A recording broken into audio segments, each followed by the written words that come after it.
7 o'clock, so. Are you ready? Ted is on his way. He's just late Okay. from soccer again. So I'll call the meeting to order, and first thing on the agenda, of course, are the minutes. We have the minutes of September 17, 2019. I'm looking for a motion. I'd move to approve the minutes of September 17, 2019 with any amendments thereto. Second. Page 1. Page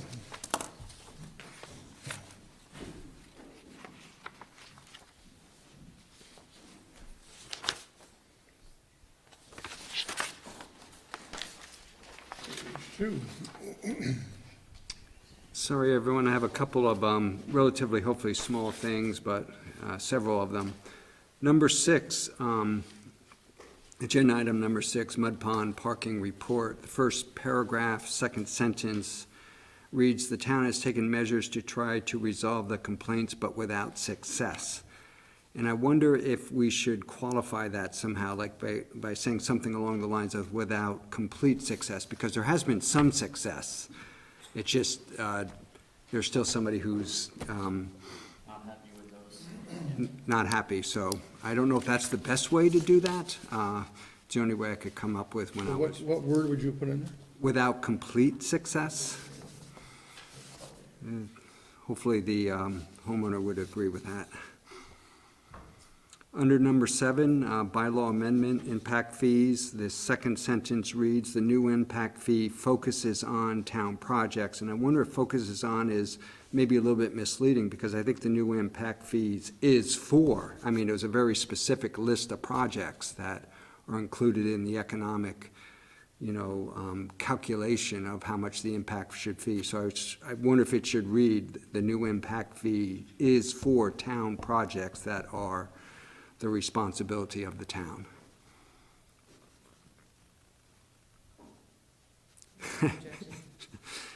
Yeah. Yeah, okay. Under number 8, budget review process, the first sentence reads, "Is mainly the same as last year except for water, sewer, and stormwater, which will be handled in early April." And I have no objections to that. I just wonder if there's a little bit of a further explanation that should be provided, because readers may not know why we're allowed to do that. They might wonder, wait a second, you're pulling some items out of the budget to be voted on, when in fact we're not. These are not normally voted on annually or at the town meeting, because they're enterprise projects, or not funds. To the effect that, as these do not affect the tax rate?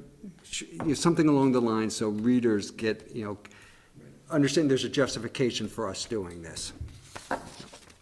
And I'll leave it to others to choose what's the best way to do that.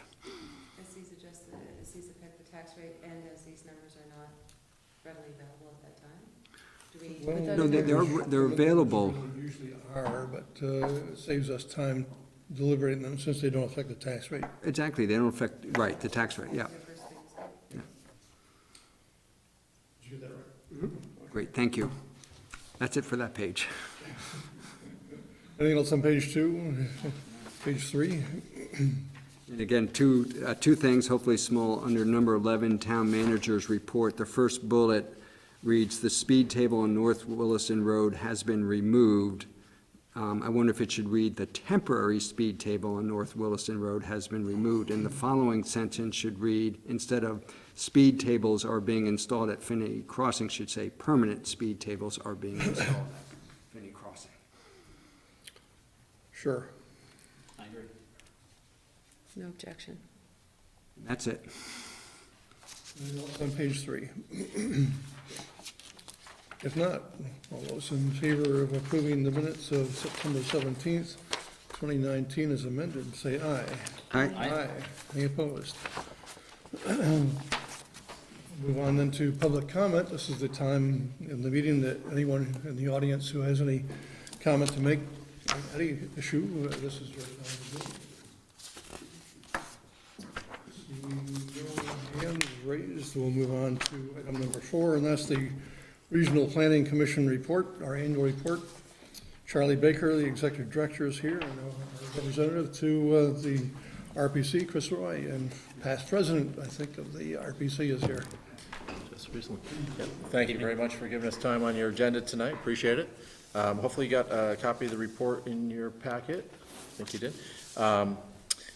And I'm just gonna review it real quickly. This is, from my view, a customer service call. We work for the municipalities, and so I wanna make sure we're doing what we should be doing for you and getting any feedback on either what we could improve or what went well.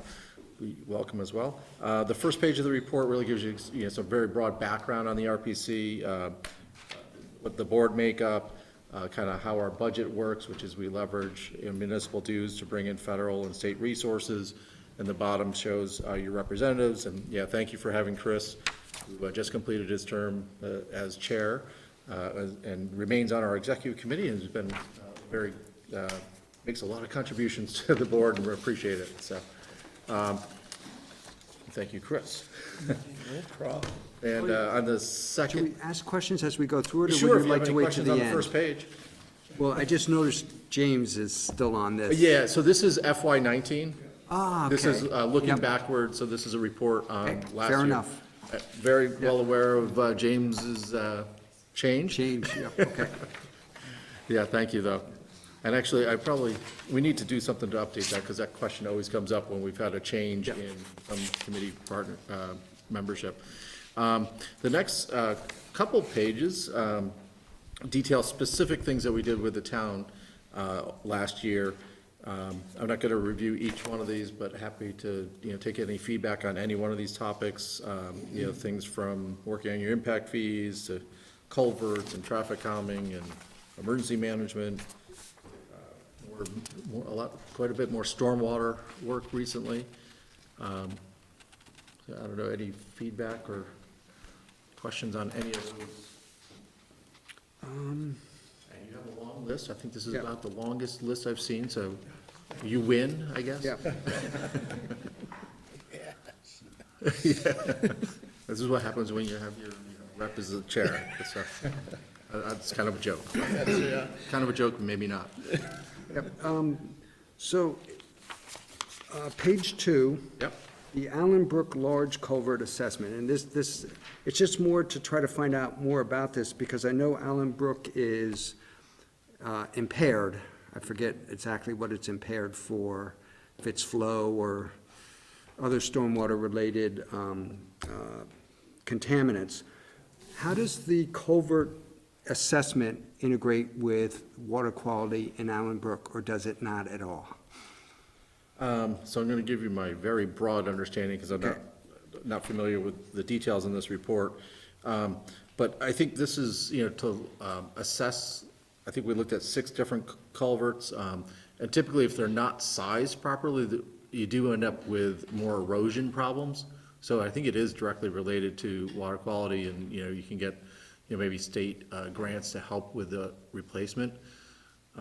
So I'm pretty sure this, came out of your Public Works Department as a specific request to help address some water quality issues in that watershed. Okay.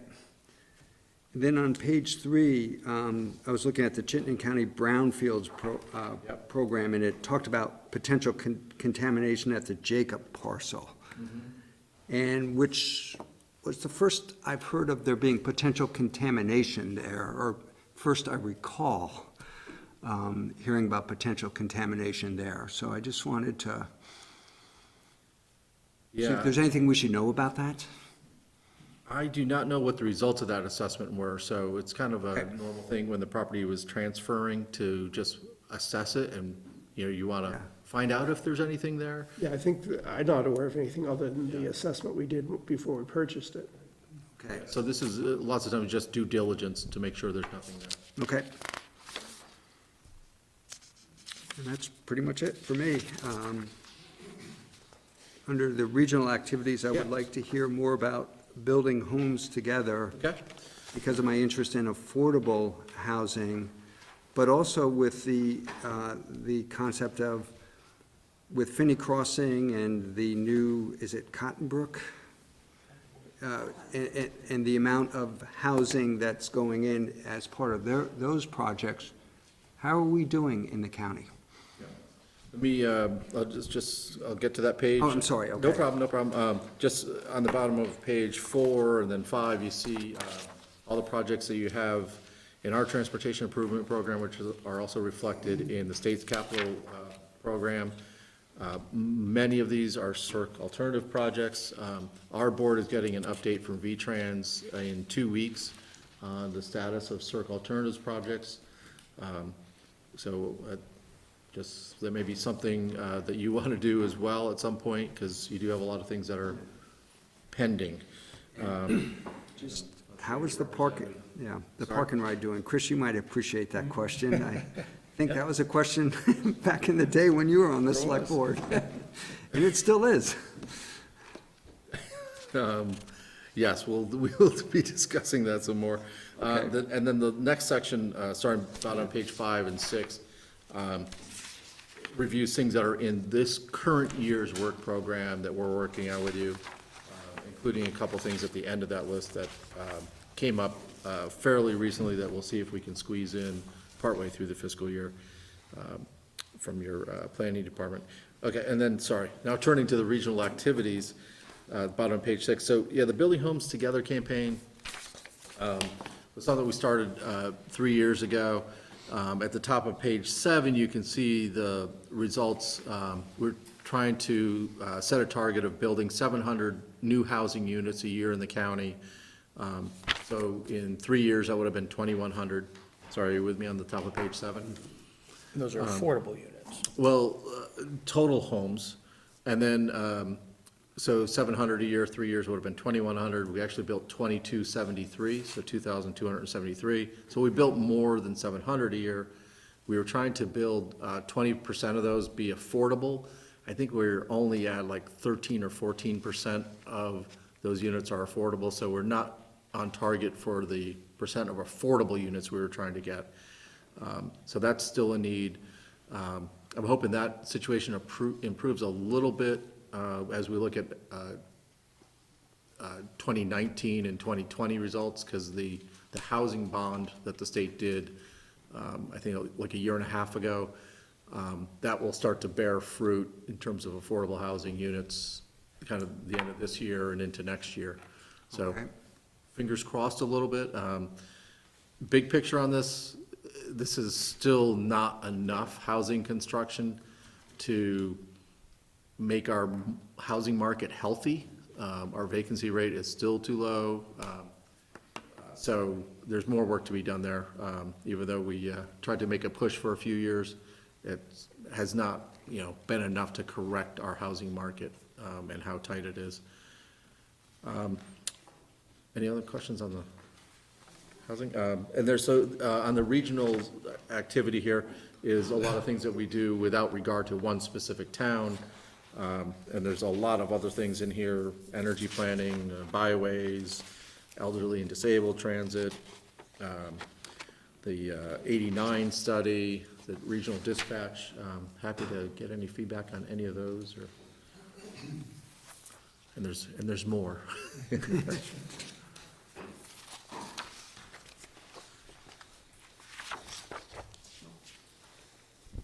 Sorry, Chris, I kind of went quick. Is there anything you wanted to add?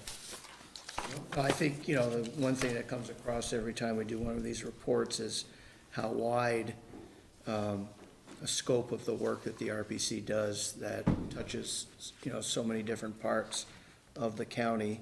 A lot of the work is transportation related, but then, more and more, the RPCs are being asked to address a number of issues because frankly, Vermont has always had sort of you've got the local municipality, then you have the whole state, but there are a lot of issues that are more effectively addressed on a regional basis. And so the RPCs have been tasked with addressing a lot more of those. But, are there any questions about, you've got my pet peeves regarding transportation, but there are certainly any number of other issues. Are there things that you would like us to focus on more or report more information to you or anything like that?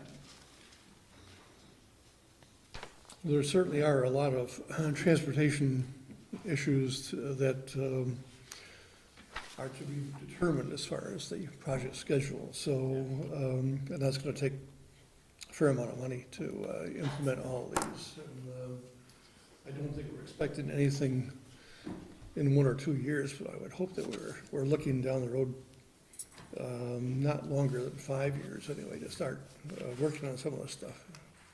Well, that triggered, and I think part of the reason V-Trans is speaking to us at our next meeting is earlier this summer, now that I'm the immediate past chair, I'm freed up to be not quite as diplomatic with my comments, which I'm sure is making the V-Trans representative very happy.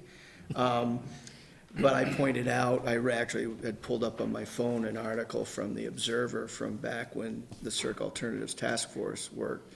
And at the point, I had made the point that Williston was the only one that had projects that were going out as far as when my then second grader was going to be getting his driver's license. And as I pointed out, he's 13 now, which is pretty darn close to driving, and a bunch of those projects are still to be determined. And one other thing that I pointed out having to do with that park and ride too, and this one I don't pretend to understand, and maybe we'll get an answer in October, is the lack of progress on the improvements underneath for pedestrians from the park and ride underneath the interstate. And we've all encountered circumstances, and it just had happened a few days before that meeting when I raised it. You know, every day I come in off the exit and I take the left. It was pouring rain out, and somebody was trying to get across, underneath the interstate. Pouring rain, cars, I get your 2 lanes going around, and then the person's kind of between the Jersey barrier. Cars are veering to avoid the person who's in, and it's just, I just don't understand why more isn't being done in that regard. But we're going to start seeing, speaking of projects that were predate even when I was on the select board, the Industrial Ave Route 2, in theory, is going to finally get started. So some paving improvements were done, so we're making some progress. But, Brian Searles at the time had promised me and others from Williston that we wouldn't be forgotten, and so I keep trying to toot that horn as often as I can. But as we all know, sometimes that's kind of like yelling at the tide. It doesn't necessarily make a whole lot of difference, but I'll keep trying.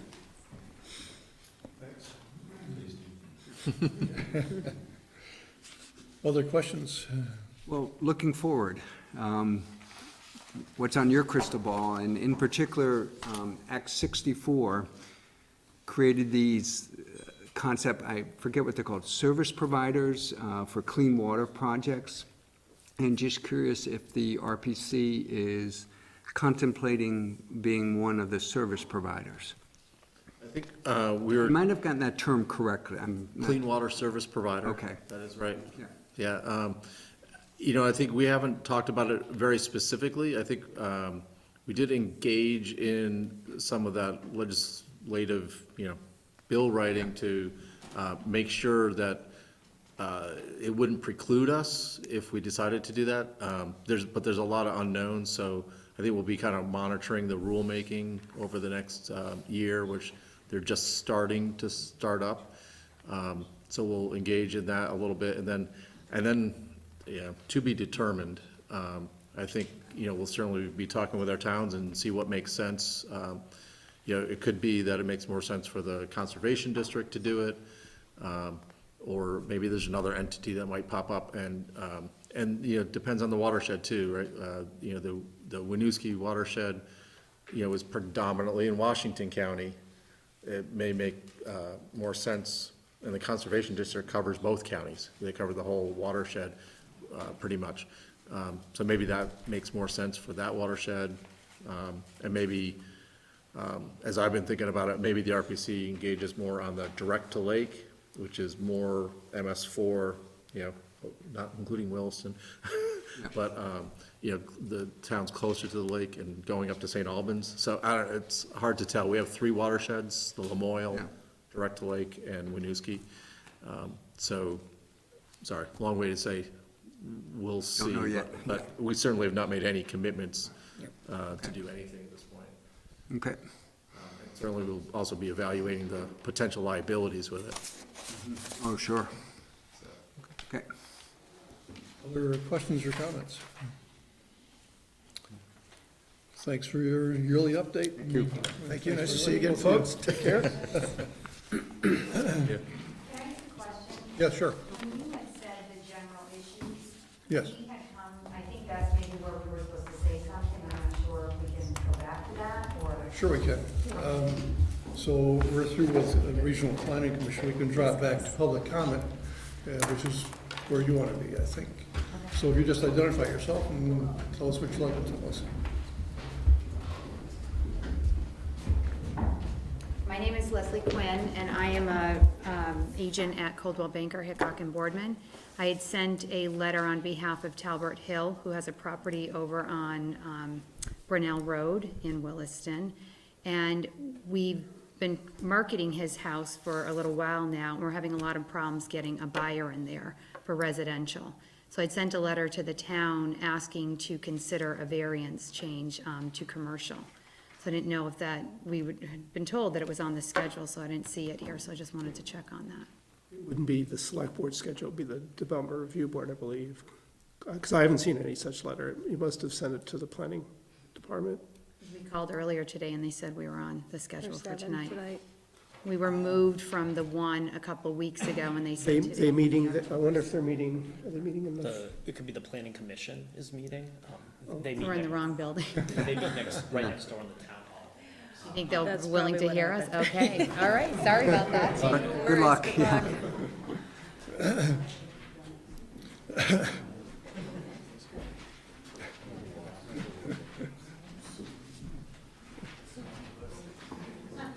Well, that makes our load a little easier. So let's go on to the noise control ordinance amendment. And Eric has written a memo to us regarding the status of where we are at this point. So Eric, why don't you tell us what's in your memo? Sure. So this is working to have a amendment to the town's noise ordinance prepared for a public hearing. We're picking up the discussion after it was tabled at the September 3rd meeting. So there are two main policy issues for further discussion carrying over to tonight. First one being the quantity of special events held at the gun club annually. The town had a proposal for up to 16 per calendar year, not to exceed 3 per month. An additional up to 4 hunter safety classes may occur, which are not counted towards the special events.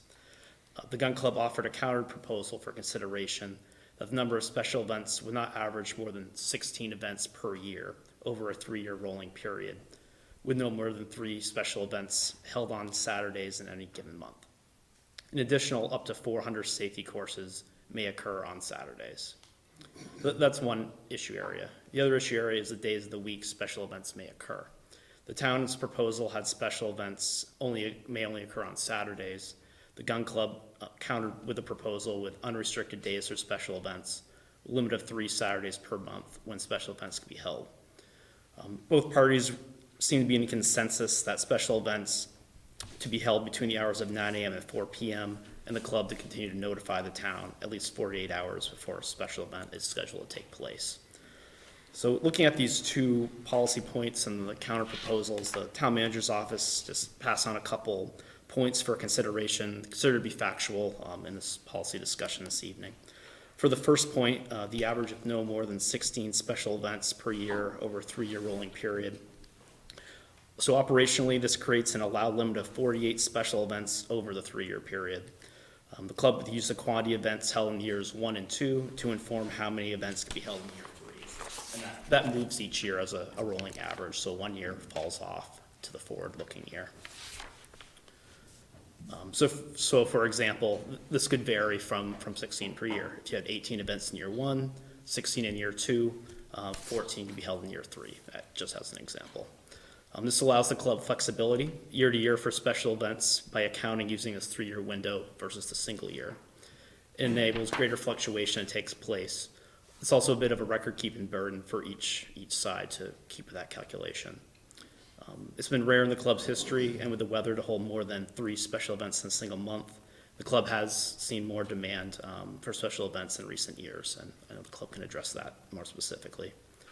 For the second policy point, special events held any day of the week. The 1991 letter from the club established its existence and dictated special events would be held on Saturdays only. The 2017 Supreme Court ruling states that shooting at the club is to be consistent with historic use with the May 22nd, 2006 baseline. The club's position is the time period for review isn't explicitly clear, and since special events took place on days other than Saturdays leading up to and after May 22nd, 2006, that practice can continue now. Another point as addressed last meeting as well, restricting special events to Saturdays would be a time when more area residents are likely to be home versus holding special events during the week. So one possible compromise manager's office offers for discussion this evening. Reviewing the data for the ordinance shows the club did not hold any special events on days other than Saturday in 2005. Leading up to May 22nd, 2006, one special event was held on a Thursday. And following May 22nd, 2006, 4 additional Thursday special events were held the rest of the year. Compromise to consider may be to allow up to the 16 Saturday special events each year with no more than 3 per month. The 400 safety classes, which would not be counted towards those 16, and in addition, 1 special event held on a day other than Saturday to take place once during the year, making a grand total of 17 special events with the additional 400 safety classes. So that's a summation where we're at in the policy discussion. If the board gets there tonight, the next step would be to decide on language to warn for a public hearing for the ordinance amendment. So, Bob, Adi, would you care to weigh in on the memo that Eric has presented to us?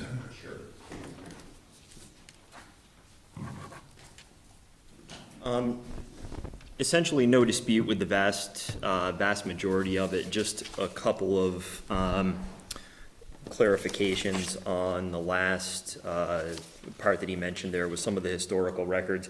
Numbers are certainly in the ballpark of what we had tabulated. Only slight differences were that in 2006, it was actually 2 special events on a weekday up till May 22nd and 2 thereafter, so it was a total of 4. If we make that May 22nd kind of the cutoff, it was 2 before, 2 after, not significant.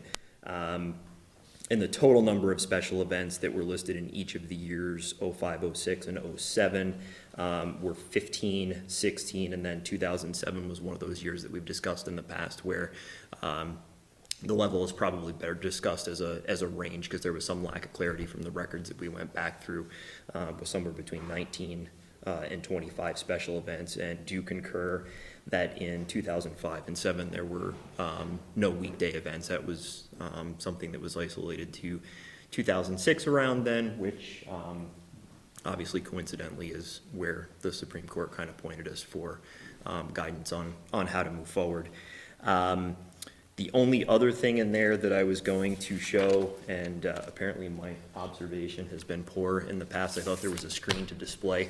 I threw together a quick spreadsheet that we could use if we did move to a rolling average type of scheme for accounting for special events going forward, that tabulated the rolling average as well as looking at the previous 2 years and calculating the number of allowed events prospectively that we could both use as guidance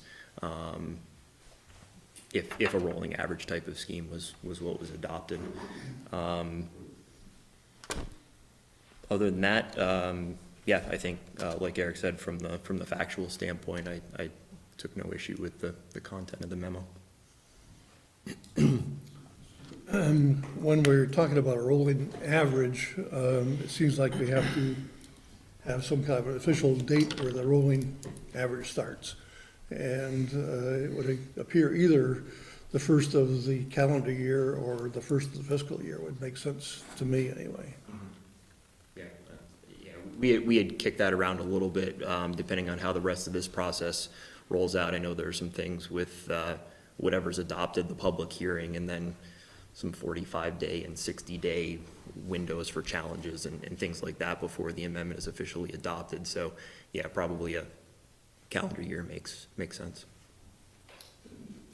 Thinking about your schedule of events, calendar year probably would work better for you than a fiscal year. Yeah, I actually don't even know when Williston's fiscal year is. So I'd open it up to the board for your comments, questions, suggestions on whether either of the proposals of the towns or the gun clubs or Eric's are acceptable.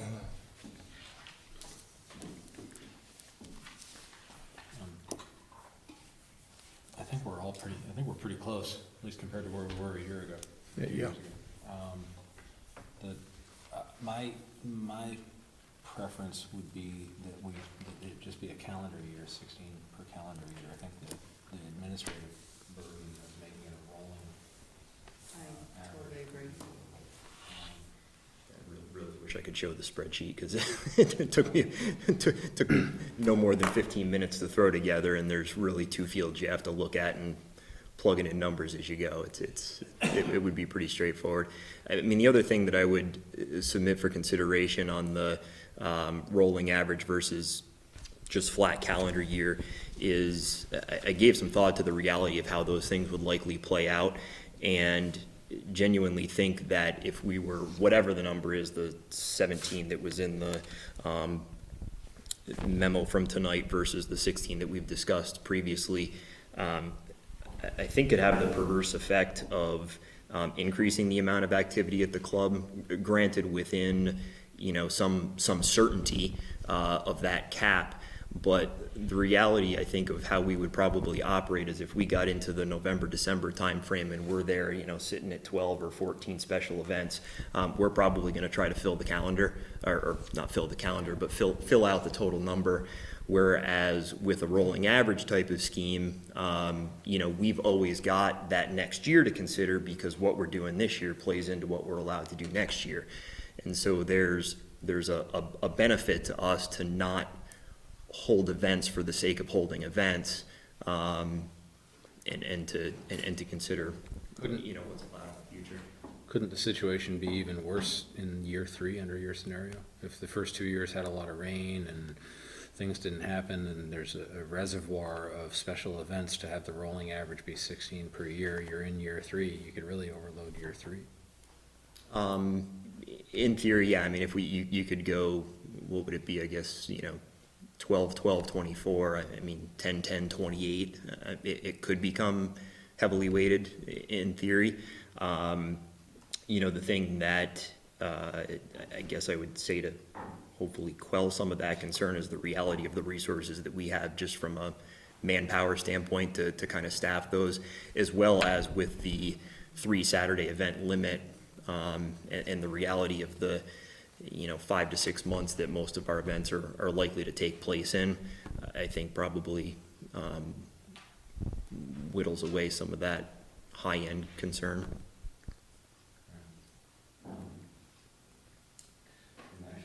The Wednesday issue? That's a question, sure. I still think it's kind of a neat idea that special events would be on a Wednesday, because that would be a lot of people who, are bothered by the noise of the gun club would be at work, and they wouldn't have the weekend with. Are you proposing to limit them Wednesday all to specifically, or No, weekday? No, I thought one of the proposals was that special events also be allowed every now and then to be on a Wednesday. I think we had said weekday, just weekdays in general. Wednesday, we already shoot 4 to Okay, dusk. all right, my So mistake.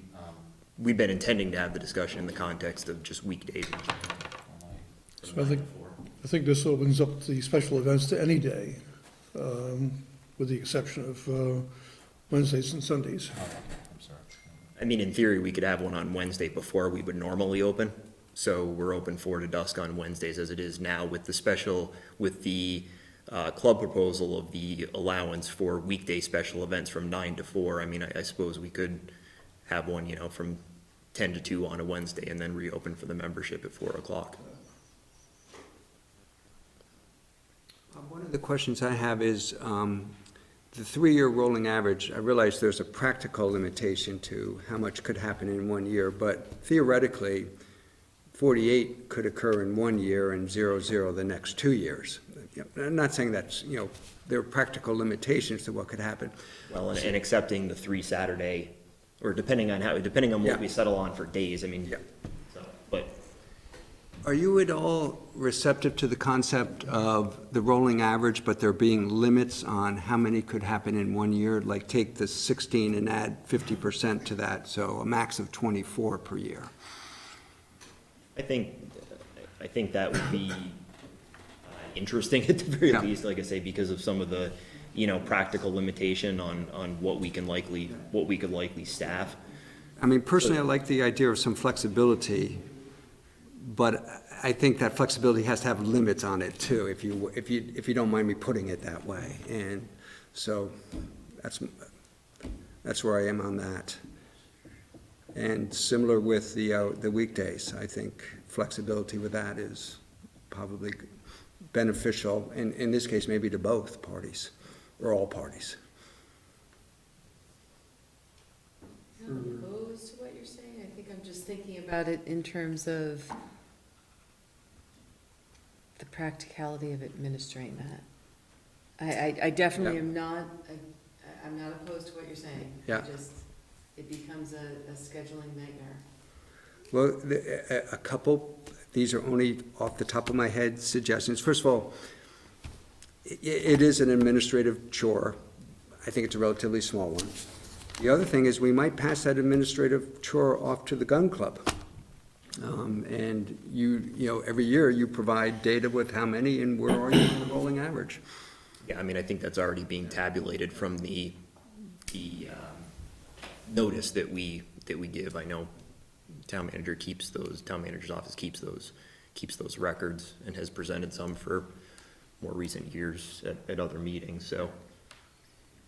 I don't know how that would work, though, because the club has to give email notice to the police chief and the town manager 48 hours before a special event anyway. Right. So, Well, it's more keeping track of it in terms of where are you for that year, and where are you in the 3-year rolling average? It really doesn't matter what system you end up with, both parties are gonna keep track of it. yeah, that's what I'm pretty sure. Yeah, we that's have to true. know how many I we're kind of allowed. figured that, I just, We have to know how many we're allowed, and you have to know if it's, right, yeah. we're bumping up against the limit. But if the administrative issue can be addressed, then I haven't crunched the numbers, it would be something like 16 special events per year as averaged over a 3-year period, with the maximum in any given year being 20, or something like that. Yeah. Yeah, that's, I threw out 24, but I have no strong opinion whether it be 20 or 24, or maybe even 28, I don't know. I don't know, I don't care either. I don't know. Interesting. So you're proposing And a are you- cap? Yes, there's still the concept of the 3-year rolling Right. average, but there's a cap per year. But you mentioned 50% versus maybe we could look at something like 25% or something. I don't know, I'm just throwing out numbers as I'm thinking, doing this in my head as well. Are we also limiting it, we're not limiting it just to Saturdays, you're saying? I'm opening it up to weekdays also, yes. I say I'm in support of opening it up to weekdays. Well, Fine. Would a weekday special event be from 9 to 4? Yes. Are you amenable to any of the conversation going on, Mr. Audi? I mean, certainly some flexibility is better than none at all. I hadn't given a lot of thought to a cap on that amount of flexibility, 25%, 50%, or just a flat number. But like I say, I mean, the flexibility, I think, is, and where we kind of came to that, and what, again, I didn't articulate very well way back in the July meeting at this point, in this case, is how to build in the flexibility to have some of that fluctuation in the years that we've discussed, where we're, kind of 16 to 24 in that time period that the court pointed us all back to. So the rolling average seemed to be a way to do that when the light bulb went on, and wrote that into our kind of counter proposal there, so. And if you wanted to roll in a starting date for the rolling 3-year average as what, the calendar year? I would agree with that. Yeah. Before we get too far down the road, any other questions or comments before we open it up to questions and comments from the audience? If not, anyone in the audience has any questions or comments for us, that would be helpful. If you do, please identify yourself and try to keep your comments brief. Anyone at this point? Our object tonight is to try to get some language to present to, for a public hearing. And that public hearing would happen within the month, I would think. Or within the next 2 meetings that we have. Can I ask a Sure. clarifying question? So are we in agreement as a board that we're open to the flexibility and that we're trying to figure out what our number is? Fine. Okay. Yeah. Gordon, where was your math going? Because you were on to something. Well, I just, piggybacking in with Jeff and taking 50% seems, that's a higher cap, where if we took 25%, we'd land at 20, so it's still, we're getting a cap, but it's, I think, more compromisable for both I sides. think that's doable. Mr. Audi? Yeah, I mean, like I say, I think some flexibility is better than none. I mean, the other thing too, obviously, is that some of those events are gonna be consumed with the hunter education, so Right. really in our, consideration of events, that actually goes, up to 24, even with the 20 non-hunter ed events, if we wanna call them that. So. So that's a yes, you'd be open to that, or? I don't see that operationally being a practical limit for us. I mean, it would kind of be a nice problem to have, I guess, but, even this year, I think we're trending towards something like 16, so, that's been a bigger year than the last several anyway. So yeah, I mean, I think, like I say, some flexibility is better than none. I like it better than 16 flat. I don't know, is that a non-answer answer? No. That's a good answer. I think it is. But what I'm also hearing is you don't anticipate a cap of, let's say, 20 is going to inhibit the club, at least from what you can tell right now. I think the likelihood that we would have to say no to anybody calling us up and saying, hey, can you host us, is probably low. Starting to sound like we're honing in. Yes. So Ted, would you like to make a motion, or do you have something prepared? No. Well, I would make a motion that we amend the wording That's what I'm trying to figure out. On the, to, okay, keep going, Counselor. With all this pressure. On the fly, it's all good. so one option, just because it's hard to craft language in this type of a setting, I assume, pressure's on there, Ted. Does it make sense to ask staff to come back? I think you have a sense of where we're going. And, For the most part, I do have one question, but keep going. and to come back with a, suggested language, and then we can tweak it at our next meeting, let's say. Well, I think what we're gravitating towards is more or less what, not to be self-serving here, but what the club had proposed, with the difference that those 16 special events on a rolling average, I think all we have to do is bracket or comma something off with no more maximum than of 20 no more in than a 20 given year. in a given year. Yep. In a calendar year, probably. Correct. true, yeah. So I, of all the stack of paper I brought, that's the one thing I didn't bring. And it's not a danger, that's not Want me the to try a right. motion again, then? Okay, Okay. I'd move that we approve a scheduled events for a calendar year running January 1 to December 31, with 16 events, with no more than, with a cap at 20 in any given calendar year, not to exceed our 3-year rolling average.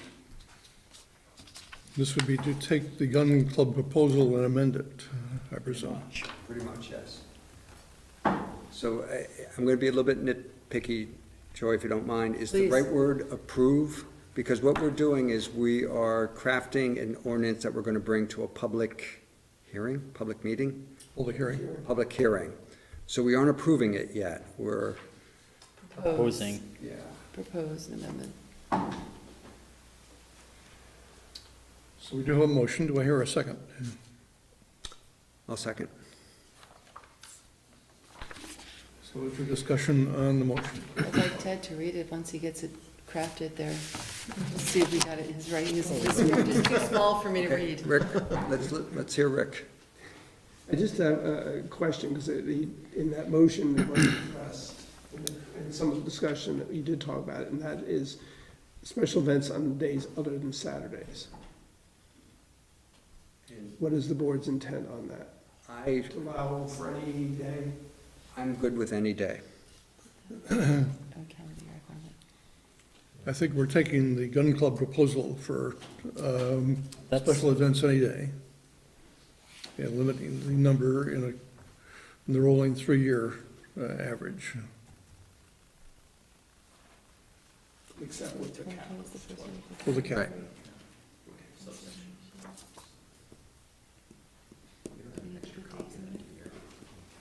I don't want to steal your only one, but of all the things I brought, I didn't bring that. We don't have to put it in, I thought there was still one looking for, right? Because the rest of them agreed. Okay, then try that. Sounds good wording. So we do have a motion made and seconded. Discussion on the motion. As part of our discussion, it's one of the, I have proposed language, I don't know if it's good or bad, I just know it exists. It is as follows. The number of special events shall not exceed 16 per calendar year, as averaged over a 3-year period, with 2020 as the first year of the 3-year period. Notwithstanding the aforesaid, in no event shall special events exceed 20 in any calendar year. I think that does what you said, essentially. I put in the 2020 as the first year of the 3-year period because I didn't want there to be confusion in, in posterity? In the Yes. future? Posterity, all right, in posterity, that, well, does that mean like you keep moving the 3-year period and, No, set the your town start or the, yeah, so we had to make sure the 3-year period has a start date, so it's year 1, year 2, year 3. It's not like you're always in the middle of year 2 and you get to look Jockey. back and jockey back and So forth. 2020 refers to calendar year. Yes. That's one correction I'd like, not correction, addition. Calendar year. First, right. Yeah. So it would state as follows: the number of special events shall not exceed 16 per calendar year, as averaged over a 3-year period, with the calendar year 2020 as the first year of the 3-year period. Notwithstanding the aforesaid, in no event shall special events exceed 20 in any calendar year. And as I said, this is modifying the gun club proposal that we had before us. So is there, Ted, could you do me a favor and email it? and send that. Well, that was, I didn't write it that was, down. you don't want to rewrite that? Is there further discussion on the motion? Hearing none. All those in favor of the motion say aye. Aye. Any opposed? Okay. So Sound surprised, Jeff. No, earlier tonight, we had a discussion where we talked about probably what is the longest issue before this select board, which is the park and ride. And ever since I've been on the select board, this is probably, if not the second longest, close to the second longest. So, Does it go past the Cirque alternatives? No. So yeah. we will then take this up as far as calling for a public hearing at our next select board meeting.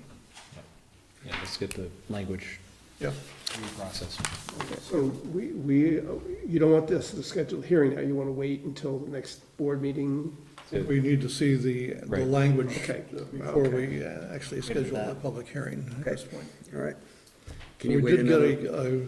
a email from Mike Pelletier, who asked that this be read into the record tonight regarding the gun club.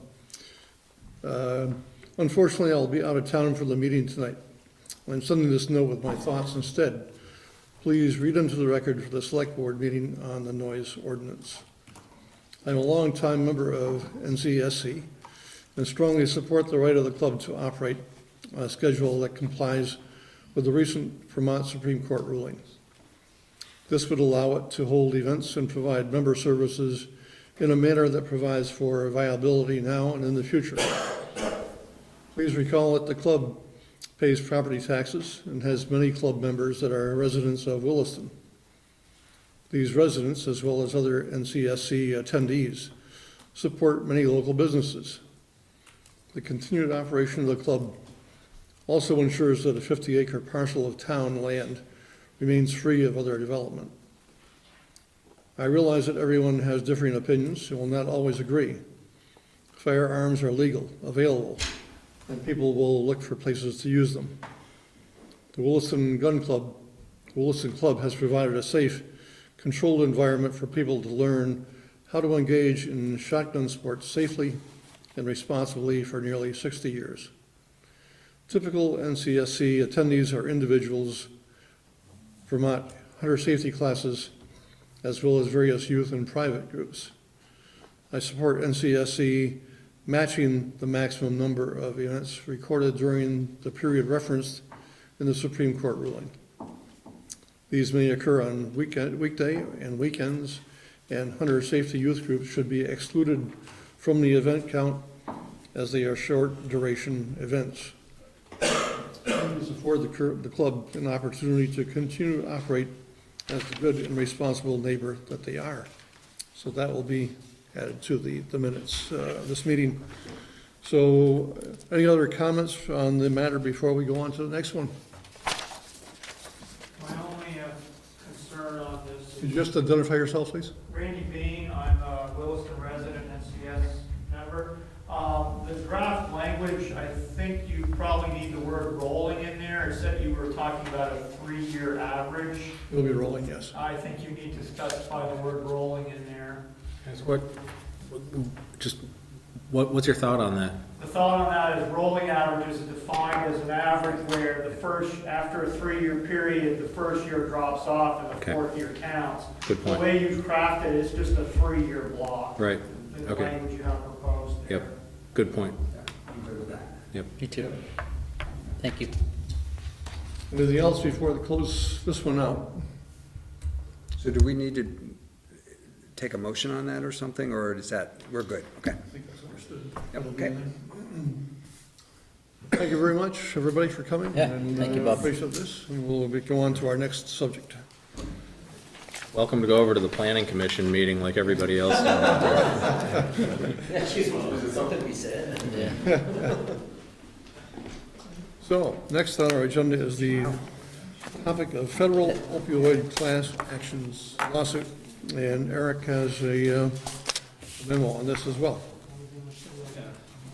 That'd be a brief overview of this issue area. I mainly looking for feedback from the board tonight on this litigation, if it's something the town may want to pursue further, and if so, I can do some further research and continue discussion. I attended a meeting at VLCT in Montpelier recently. We had the town of Bennington's town manager was there and some attorneys they're working with at a national level. Bennington's filed a lawsuit in federal court engaged against opioid manufacturers, distributors, retailers, and pharmacy benefit managers. It's part of a multi-district litigation. It's being heard in Eastern District Court in Ohio for pre-trial judgment. If it advances the trial, that we were told that'd be held in Vermont. About 3,000 municipalities across the country have filed similar lawsuits against the opioid distribution network. The question before the board is looking if it wants to pursue a lawsuit of a similar nature. The attorneys that Bennington's working with are working on a contingent basis for this lawsuit. Outcome of any financial settlement would be intended to assist municipalities in abating damages caused by opioid distribution. So I've included data, they said could be made public, was supplied to me after the meeting. Looks at the town of Williston specifically. This is Arcos data.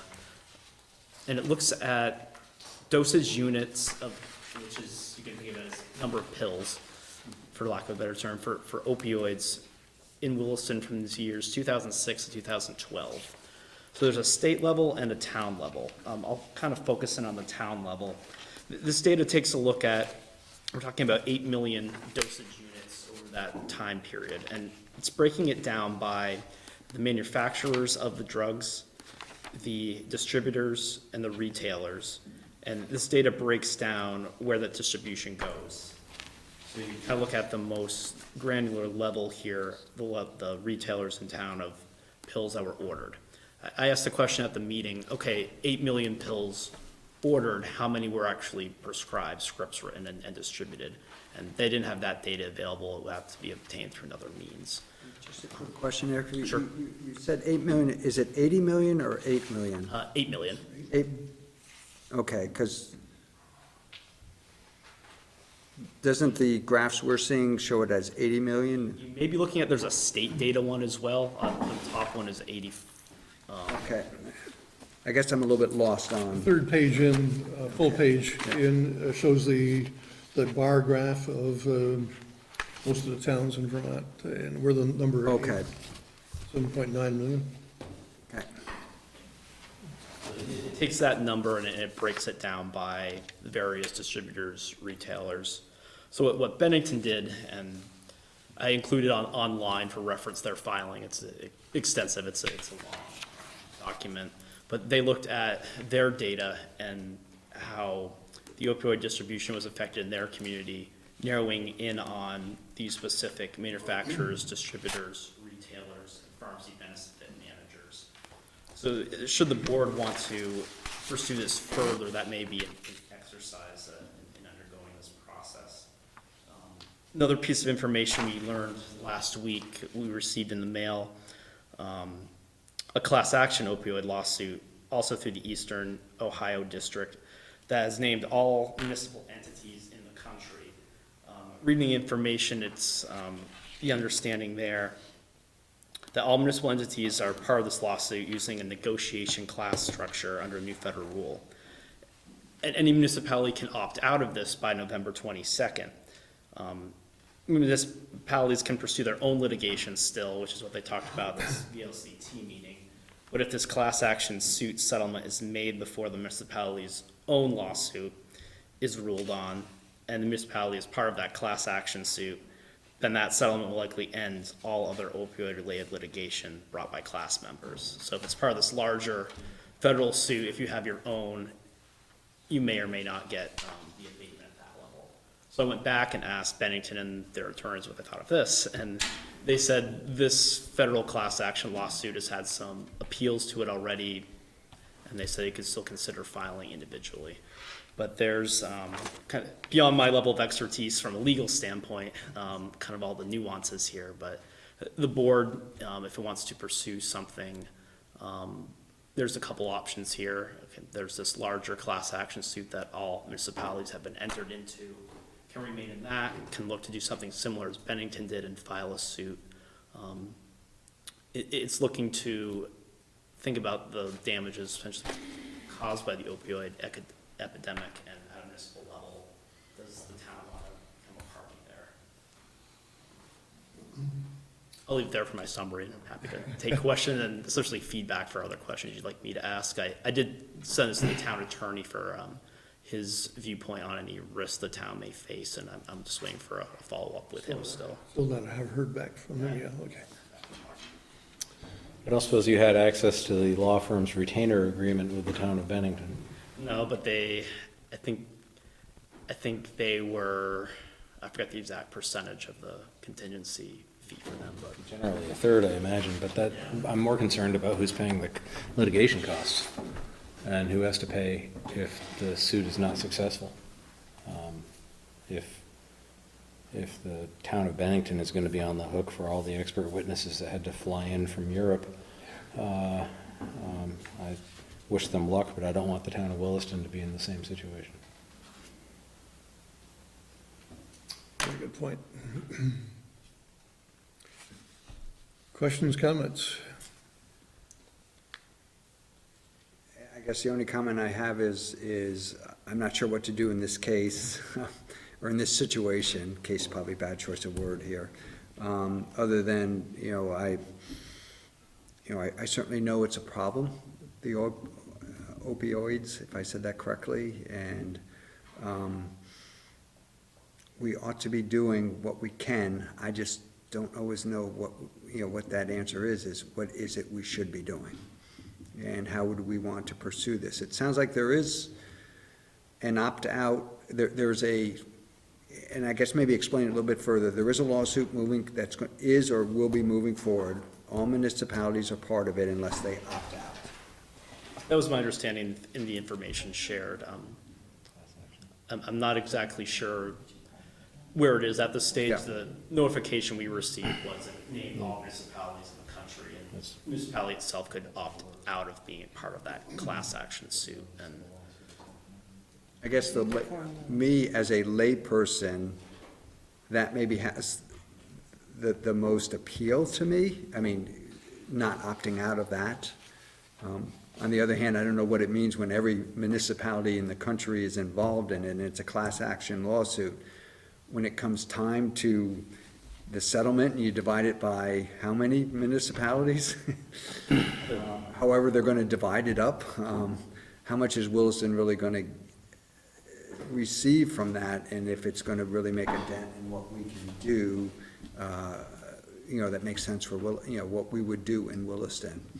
I was thinking the same question, Jeff, and on the website they provided, they had a hypothetical calculator for a settlement. I don't know which dollar amount they arrived at, but their award was on a per capita type basis, and Good. based on their overall number they provided, when I looked up Williston, it mentioned $20,000, but I felt putting any numbers there seemed kind of premature at this Realize stage that we'll too. be retired and probably dead before Oh, there are aspects of this I just don't understand, right, you're probably right.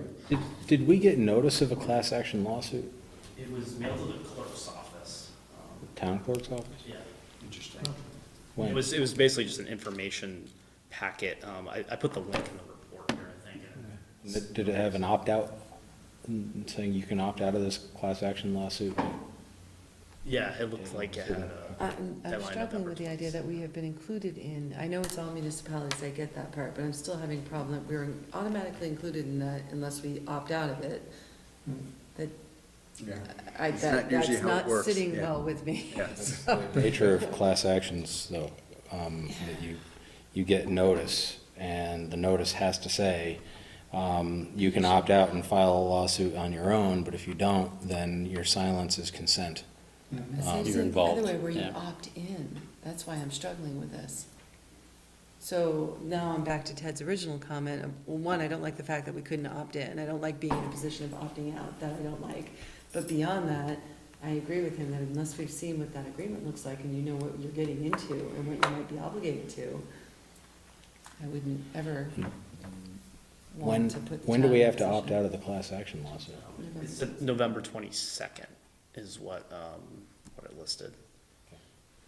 And the information, the website, that link that it's in the report, I think I put in my memo actually, that was a copy of what we received in the mail, and You want my hard cut copy. answer, is it really, I'm not a big fan of class action suits anyway. So, but that aside, if your gain is potentially $20,000, I don't know that it's worth us getting involved in that, and more importantly, the potential expenses. The liabilities attached to it, right? That's, and I would leave it to Ted to elaborate more, because you do so much more litigation than I do. Well, it's just the concern I have, and without knowing, is that if the agreement is that the town as the client is responsible for litigation costs, then, you know, that's great if you win, because you never see it. It's just taken off of the percentage that you don't get because it's going toward costs. On the other hand, if you lose, then, you know, who's gonna write the check for that? And, I think, I know in Vermont anyway, they changed, I think they changed the rules a number of years ago where the lawyer actually, if he loses, can say, you know what, I'll cover those costs and you don't have to do it, even though it's kind of financing a lawsuit. But, if that's, that'd be a key issue for me, is to see what that is. And then the other key issue is the, you know, the class action. That's pretty easy, a class action lawsuit, because you just don't opt out, and then later, if you win, if they win, you get a check. But you've given up your rights to pursue litigation on your own. A factual thing that occurs to me is that the graph that was presented, I completely believe it's accurate for the number of pills that are sold in Williston. One of the problems that might occur, though, is that Williston has a population of about 9,000 people at night and about 20,000 people during the day. So are all those people living in Williston, or is that just what the pharmacies in Williston provide? I had the same exact question, yeah. Yeah. It would be great if the settlement were based on pills sold in your municipality. I don't know, I'm very wary, and I'm not saying I've made up my mind or that it's a bad idea to do this. It might actually be a good idea. But one of the things that always occurs to me is that, at least in my own practice as a lawyer, people will come to me and they want to file a lawsuit, and they don't realize that this is going to be a big inconvenience for you. You're actually going to have to do stuff. It's not like on TV where you show up and 3 weeks later I'm in my best suit in front of a jury and just spouting stuff off the top of my head, and it all sounds great, and you just sit there and collect the check at the end, which would be the coolest job ever if that's really how it worked, but it's not. But, you know, the clients, you know, there are the entirely possible to have depositions, to have, you know, have to answer interrogatories, and the law firm would certainly help you out with that, if not do almost all of it yourself. But then, you know, if we're going to be committing town resources, one of the possibilities is that we would have personnel and administrative resources that would go toward this as well. And that's, again, I don't know the answer. It's genuinely just a question. Eric, was VLCT offering any sage advice? VLCT was serving as a facilitator for, to have the discussion, but they didn't take a, position either way, just sort of as a. And this would be different than what the state has joined with the, well, obviously it would, with the town, the Attorney General's office is pursuing litigation. Yeah, that came up, and I believe the Purdue Pharma is the only entity named in that suit. So they made that point that the state's looking for the litigation against this one company where data based on towns could show that that particular company was not the one providing the most opioids in that town. I know Bennington's was different than Purdue as their top manufacturer. So they named the ones, the bigger distributors, manufacturers in their community, made it community specific versus the state's lawsuit. And Purdue was not the #1 distributor in Bennington, and that's why Bennington said, okay, we can go off on our own. Mm-hmm. They focused in on the, I believe the state is just against Purdue, so they looked at the whole supply chain essentially for the network of how opioids were manufactured, distributed, the pharmacy benefit managers who help control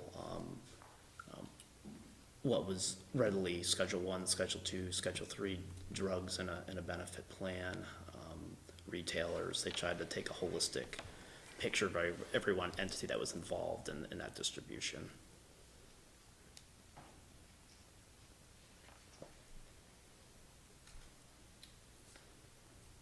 Well, that's interesting stuff.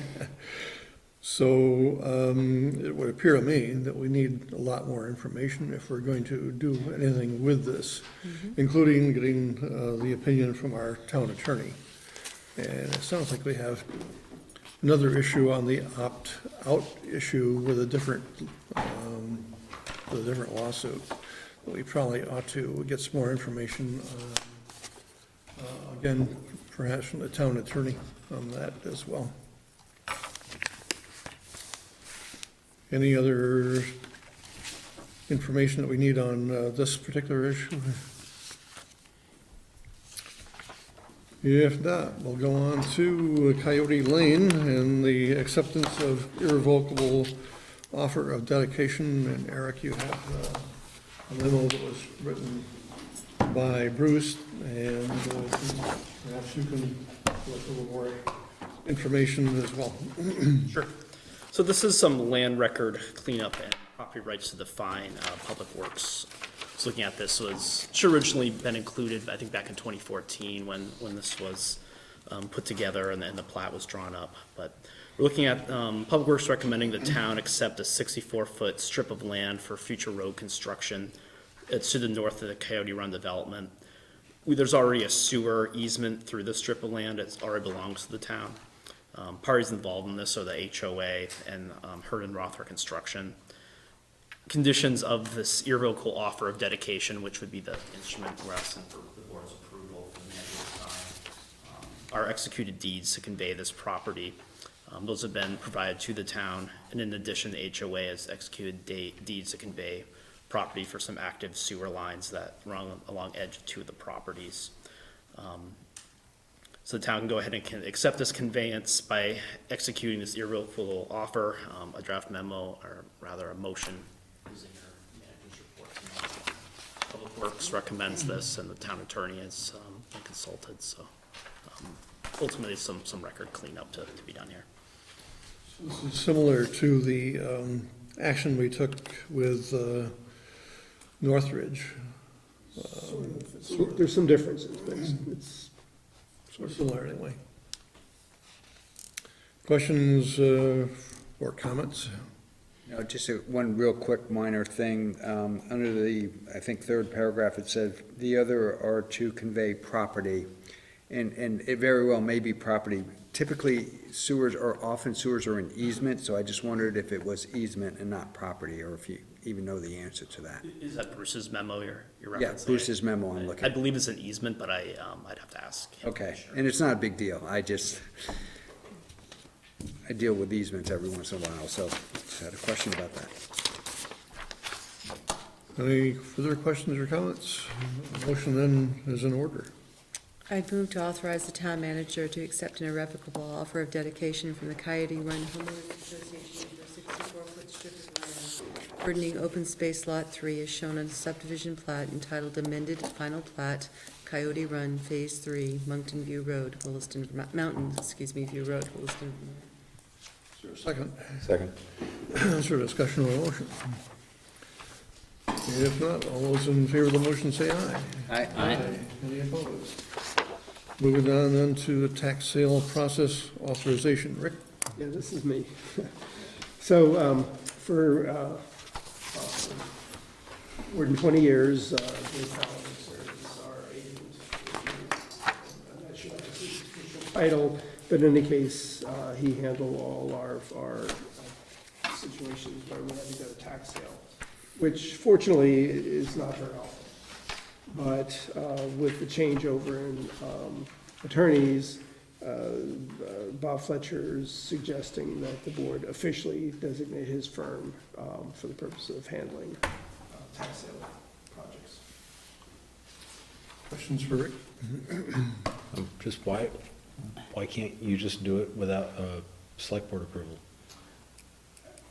I didn't ask Bob that. He likes the formal stuff on the records. Okay. That's all it is. And he's also recommending some other steps that we've never done, that I don't come to the select board on, but as I hold the title of collector of delinquent taxes, and I'm supposed to be issuing a warrant on all these. And in the past, I've done that, but it's been part of the actual tax sale, that the paperwork I got from Joe Fallon. Now, he wants to do it ahead of time before we go to tax sale. Step. So I'll be listing a number of different properties. And anyway, it's just a little bit different process than what we're used to. Yeah. questions? Motion is, again, in order. I'd move to approve the use of Stitzel, Page, and Fletcher PC to conduct the town's tax sale process for calendar year 2019 and all future tax sale processes until or unless otherwise amended or changed. Is there a second? Second, Is there a discussion on the motion? just that I like that it's either amended or changed. You wouldn't want that motion to just say amended or simply changed. No, amended or changed. You like that? You like that? Okay. He's not getting paid by the word, is he? All those in favor of the motion say aye. Aye. Any opposed? Managers report. Well, we have a short one this evening, just one item I want to touch on. I think there's one item that Eric's going to touch on. Well, you've already heard the news about the hiring of our new library director.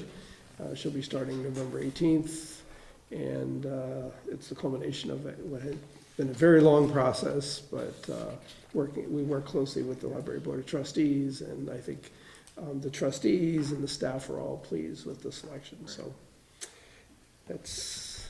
Good news, yeah. We got through it. It was unusual in some respects because we had people dropping out after they had accepted an interview, and they dropped out. They were dropping out at the very last minute, essentially. So we did. Sometimes when you have people dropping out, you almost always have people dropping out. You're able to backfill those slots with other people who were just kind of didn't quite make the first cut, but anyway, we weren't, because of the lateness and people dropping out, we weren't able to make that adjustment. And so it was just an unusual circumstance, and I don't quite know why that happened in this situation. It's certainly nothing to do with the quality of the library we have or the staff. But anyway, that's all I had in that item. And Eric wanted to briefly address the annual retreat that we have coming up. Oh, yeah. So looks like we settled on the date of Tuesday, November the 12th for the retreat. So I'm working to get kind of the evening planned here with the different panels, one on economic resiliency and one on legal cannabis, getting everyone lined up for those. So logistically, trying to get an idea from the board when you would like to start the evening. We usually have dinner involved. One idea is we could have one of the panels and then break for dinner and have the second panel. I don't know if starting as early as 5 o'clock is possible for folks. So trying to land on a good start time and kind of, do you want dinner, panel, dinner, or a new combination? Or we could do dinner, panel, dinner. Yeah. Dinner, panel, dessert? Well, that's it. That's our dessert there. Dessert dinner. Here's another option. Anybody have a problem with 5 o'clock to begin with? 5 o'clock. Yeah, I can make that work probably, yeah.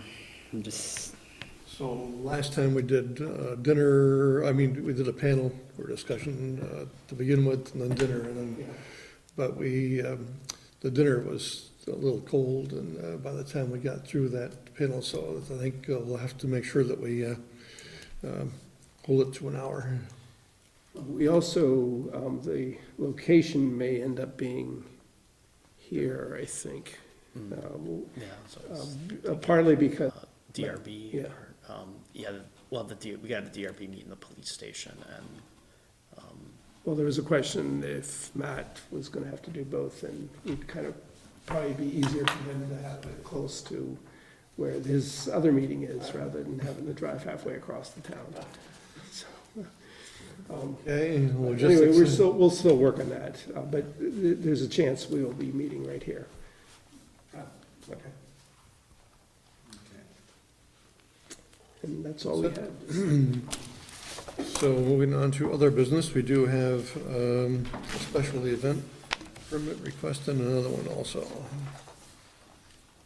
So we do have a special event permit. The vendor is Smuggler's Notch Distillery, and the event is scheduled for October 16th from 5:30 to 7:30, and it's at 31 Market Street. And I did a double check when I looked at the location, but there is a Market Street. It's, I believe it's the new bank. And so, staff has no objections.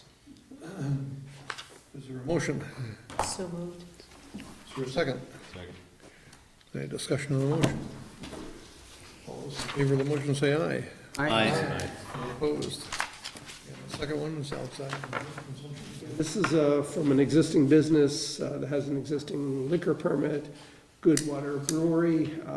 They had been working their way through the planning development review board process in order to have some outside space where they can serve food, I think, and alcohol, and that's been completed. They've been through the process. The one thing they're missing is the outside consumption permit, and staff has no objections to this. Any questions for Rick? Is a motion to be made? So moved. Is there a second? Second. Any discussion on the motion? If not, all those in favor say aye. Aye. Any opposed? Is there any other business we need to talk about tonight? Hearing none. We're adjourned. Thank you all.